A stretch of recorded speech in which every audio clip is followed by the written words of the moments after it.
Good morning students, welcome to Pioneer Convent School. Students, as we were doing our chapter number 2, microorganism, friends and foe. In the previous video, we did about the microorganisms, where do microorganisms live and major group of microorganisms. In today's video, we will study about the uses of microorganism and harmful microorganism. Let's start with the uses of microorganisms. Commercial purposes like food वगैरह items, food items बनाने के लिए, medicinal uses, medicine बनाने के लिए, increasing the soil fertility, soil fertility को increase करने के लिए, and cleaning the environment, environment को क्लीन करने के लिए. Let's do it one by one. Number 1, commercial purposes. In the production of alcohol, beer, wine, idli, dhokla, dosa, इन सब फूड आइटम्स को बनाने में क्या यूज होता है? Yeast. Yeast is used. As we know, yeast is a type of fungi. Fungi का एक टाइप है. और इन सबको बनाने में, alcohol, beer, wine, idli, dosa आदि सब बनाने में एक मेथड यूज होता है, एक प्रोसेस यूज होती है, that is known as fermentation. Fermentation क्या होता है? Conversion of sugar into alcohol. Sugar को किस में कन्वर्ट करना? अल्कोहल में कन्वर्ट करना. वो क्या कहलाता है? फर्मेंटेशन. साथ ही साथ क्या इडली, ढोकला, डोसा आदि बनाने में भी क्या प्रोसेस यूज होती है? फर्मेंटेशन. वो क्या करता है? कार्बन डाइऑक्साइड एंड अल्कोहल का ब्रेक डाउन कर देता है. Break down of sugar. Sugar का ब्रेक डाउन किसमें करता है? कार्बन डाइऑक्साइड और अल्कोहल में, जिसके कारण हमारा जो डो होता है, हमारा जो आटा होता है, वो थोड़ा फ्लफी हो जाता है. Next, in the production of tea, coffee, tobacco, curd, paneer, cheese, vinegar, in etcetera, ये इन फूड आइटम्स को बनाने में क्या यूज होता है? बैक्टीरिया. बैक्टीरिया भी क्या है? Micro organisms. कौन सा बैक्टीरिया यूज होता है? एज वी नो, कर्ड बनाने में कौन सा बैक्टीरिया यूज होता है? Lactobacillus bacteria. कौन सा bacteria? Lactobacillus bacteria and streptococcus bacteria.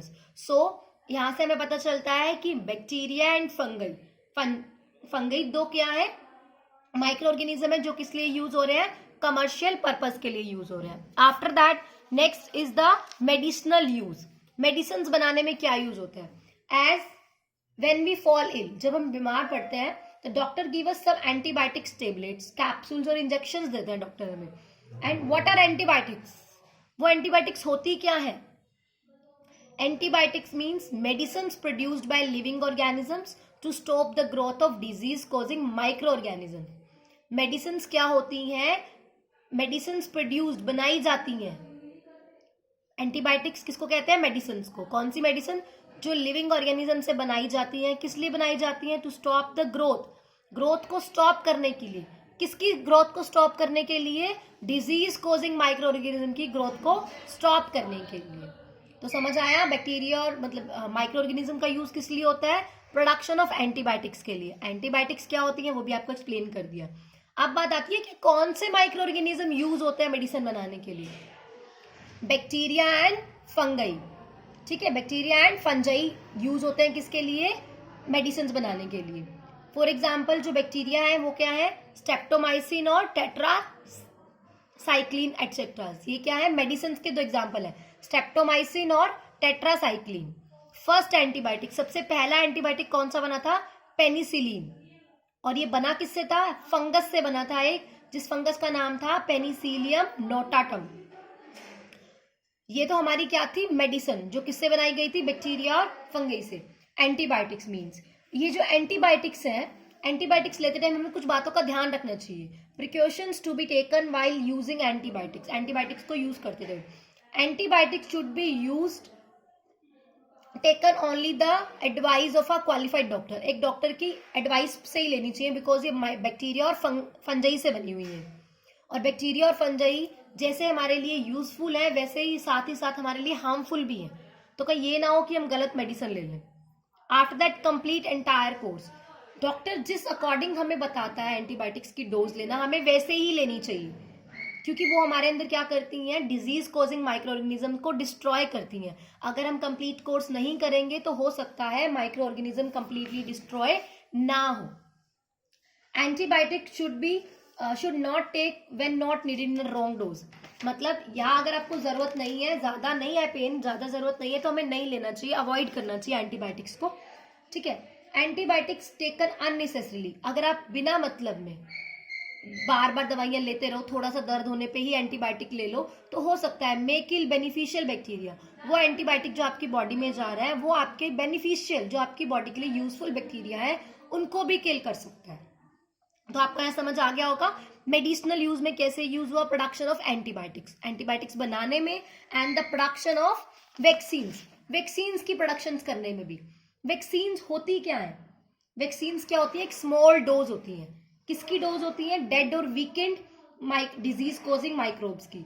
मतलब हमें कोई बीमारी ना हो जाए उससे पहले ही, मतलब पहले ही हमारी बॉडी को प्रिपेयर किया जाता है ताकि इन फ्यूचर अगर हमें कोई बीमारी हो तो उससे हम लड़ सकें। उसको बोलते हैं इम्यूनिटी बूस्टर। तो वैक्सीन क्या हो गई? हमारी इम्यूनिटी बूस्टर। हमारे अंदर पहले ही इतनी पावर जनरेट कर दे कि इन फ्यूचर जो हमें डिजीज हो उससे हम लड़ सकें। Immunity means ability of one's body to resist a disease. और वैक्सीनेशन जो है, वैक्सीन जो है वो किसके थ्रू दी जाती है? By the process of vaccination. Vaccination oral भी हो सकता है, लाइक पोलियो जो हमें बचपन में पिलाया जाता है। इंजेक्शंस के थ्रू भी, जो बचपन में बच्चों को कुछ टाइम गैप के बाद इंजेक्शन लगते हैं। Look at this picture. इस पिक्चर में क्या हो रहा है? एक पर्सन को क्या दी जा रही है? वैक्सीनेशन। और वैक्सीनेशन किसके हेल्प से हो रही है? ये वैक्सीनेशन इंजेक्शन की हेल्प से। आप सबने नॉर्मली देखा होगा, आप सबके शोल्डर पे, हैंड पे एक इंजेक्शन का परमानेंट मार्क होता है, जो इंजेक्शन हमें बचपन में लगते हैं। ठीक है, तो वो एक तरीके से वो क्या की गई है? हमारी वैक्सीन की गई है। So this is the medicinal use of the micro organism. Next use क्या है? Increasing the soil fertility. Soil की फर्टिलिटी को इंक्रीज करना कैसे? As we know in the previous chapter we have learned about the rhizobium bacteria.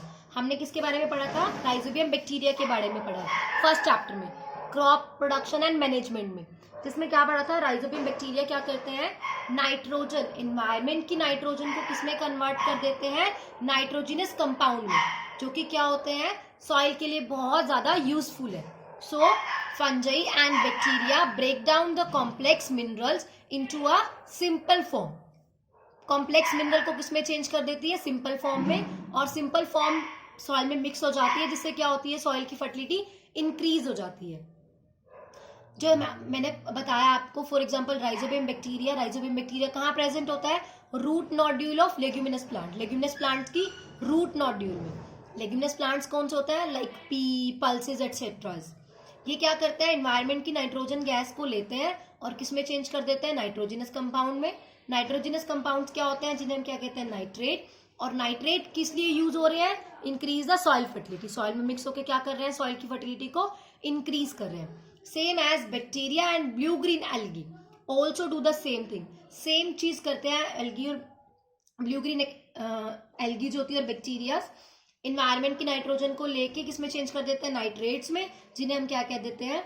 In microbes को हम क्या कहते हैं? बायोलॉजिकल नाइट्रोजन फिक्सर, जो कि इन्वायरमेंट की नाइट्रोजन को फिक्स करके किसमें चेंज कर रहे हैं? नाइट्रेट्स में। After that cleaning the environment, environment को क्लीन करने में कैसे? एज वी नो बैक्टीरिया और फंगी क्या करते हैं? डेड और डिकेइंग पार्ट्स को डिकम्पोज करते हैं। डेड और डिकेइंग पार्ट क्या है? जो इन्वायरमेंट को गंदा करता है। डेड और डिकेइंग पार्ट को क्या करना? डिकम्पोज करना, मतलब खत्म करना। कहाँ से? इन्वायरमेंट से। तो क्या कर रहे हैं वो? इन्वायरमेंट को clean. So in this way microorganisms help in the decomposition of dead organic waste of plants and animals and clean the environment. Okay student, so here these are the uses of microorganism. After that we will do about the harmful microorganisms. जैसे microorganism हमारे लिए useful है, वैसे ही कुछ microorganisms हैं जो कि हमारे लिए बहुत ज्यादा हार्मफुल है। Let's do it. Microorganisms cause diseases. Microorganism क्या करते हैं? डिजीज कॉज करते हैं। Microorganisms cause food poisoning.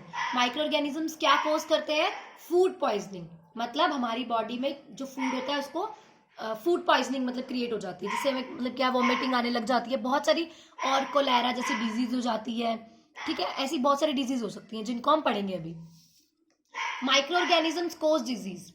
जो माइक्रो ऑर्गेनिज्म डिजीज कोज करते हैं उन्हें हम क्या कहते हैं? पैथोजेंस। क्या कहते हैं? पैथोजेंस। पहले हमने पढ़ा माइक्रो ऑर्गेनिज्म से डिजीज वो बनाई गई, मेडिसिन बनाई गई, जिनको हमने क्या कहा? एंटीबायोटिक्स। अब जो माइक्रो ऑर्गेनिज्म डिजीज कोज कर रहे हैं उन्हें हम क्या कहते हैं? Pathogens. Pathogens enter our body. कैसे एंटर करते हैं? By air, by water, by food और डायरेक्ट कॉन्टेक्ट. जो पानी हम पी रहे हैं उससे भी हो सकता है, वाटर से, फूड से, या किसी इन्फेक्टेड पर्सन के डायरेक्ट कॉन्टेक्ट में आने से भी हमें पैथोजेंस हमारी बॉडी में एंटर कर सकते हैं. सो हम यहाँ पढ़ रहे हैं डिजीज के बारे में. So first of all let's study about the disease. बीमारी, डिजीज क्या होती है? दो टाइप की होती है, कम्युनिकेबल डिजीज और non communicable disease. Communicable disease कौन सी होती है? That disease spread from one person to another, कि एक इन्फेक्टेड पर्सन की कांटेक्ट में आने से मुझे भी कोई डिजीज हो जाए. That disease is communicable disease. Like cold. अगर मुझे बहुत ज्यादा कोल्ड है, वायरस है, और मैं किसी हेल्दी पर्सन के सामने जाके स्नीज करूं, कफिंग करूं, तो हो सकता है उसे भी हो सके वो वायरल, बिकॉज मेरे जो जर्म्स थे वो उसके पास चले गए, पैथोजेंस जो थे वो उसकी बॉडी में एंटर कर गए. तो that disease known as communicable disease. Non communicable disease means the disease that do not spread from one person to another, जो एक पर्सन से दूसरे पर्सन में स्प्रेड नहीं होती है. That is known as non communicable disease. Like मुझे headache है, ठीक है, तो जरूरी तो नहीं है एक हेल्दी पर्सन जो मेरे साथ खड़ा होगा उसे भी हेडेक हो जाएगा. मुझे हार्ट अटैक आया है तो जरूरी तो नहीं है सामने वाले पर्सन को भी हार्ट अटैक आएगा ही आएगा. तो ऐसी डिजीज जो एक पर्सन से दूसरे पर्सन में ट्रांसफर ना हो, that is known as non communicable disease. So अब हम पढ़ेंगे जो कम्युनिकेबल डिजीज है उनके स्प्रेडिंग के veg.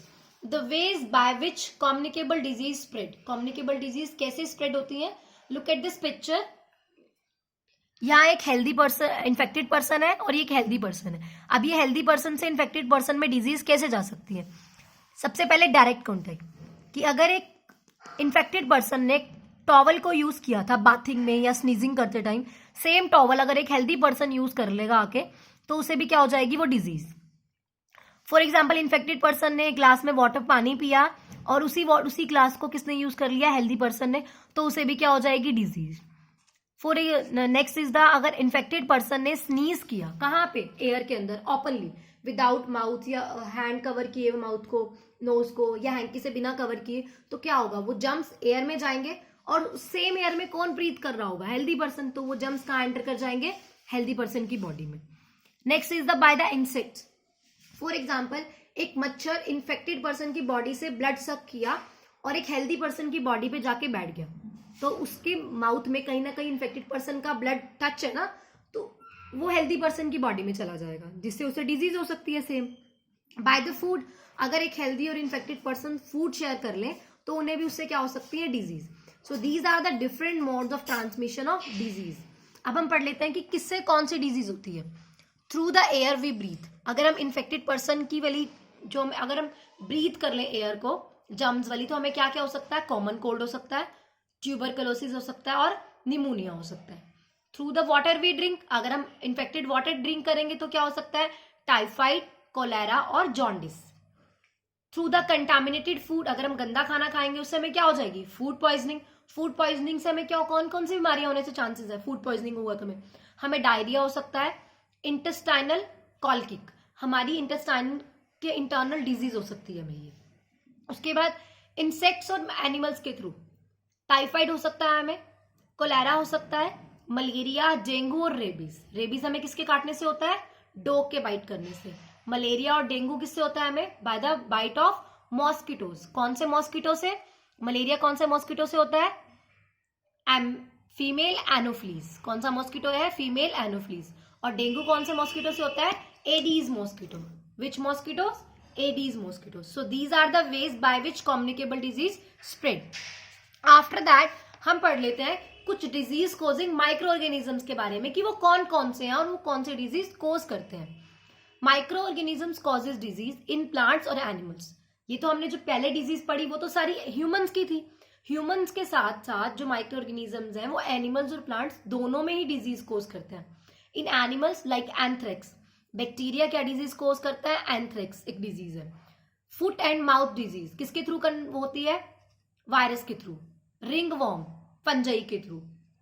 These are the microorganism and these are the disease caused by these microorganism. Look at this picture. This is the picture of cow. इस cow को कौन सी डिजीज हुई है? Foot and mouth disease. इसके पैर में भी कुछ प्रॉब्लम हो गई और माउथ में से क्या आ रहा है? एक झाग सा निकल रहा है. और this disease is caused by virus. एक वायरस से कोज हुई है इसे. Next is the disease which are caused by the plants. For example citrus canker एक डिजीज है जो कि सिट्रस फ्रूट्स में होती है, लाइक लेमन मैंगोज में, लेमन और ऑरेंजेस में. किसके कारण कोज हो रही है? बैक्टीरियाज के through. Rust of wheat, wheat में जंग सा लग जाता है, किसके थ्रू? फंजाई के through. Yellow vein mosaic of भिंडी, भिंडी में एक येलो वेन्स आ जाती है, जिसके थ्रू? वायरस के through. Look at this picture, these are the two disease. Citrus canker किसके थ्रू हो रहा था? बैक्टीरिया में. लेमन के ऊपर आपने ऐसे ऐसे निशान देखे होंगे, this is the disease. Same as this the rust, rust of wheat, wheat plant में ऐसा रस्ट आ जाता है ब्राउन कलर का, किसके थ्रू होता है ये? फंजाई के through. So these are the disease causing microorganism in animals and in plants.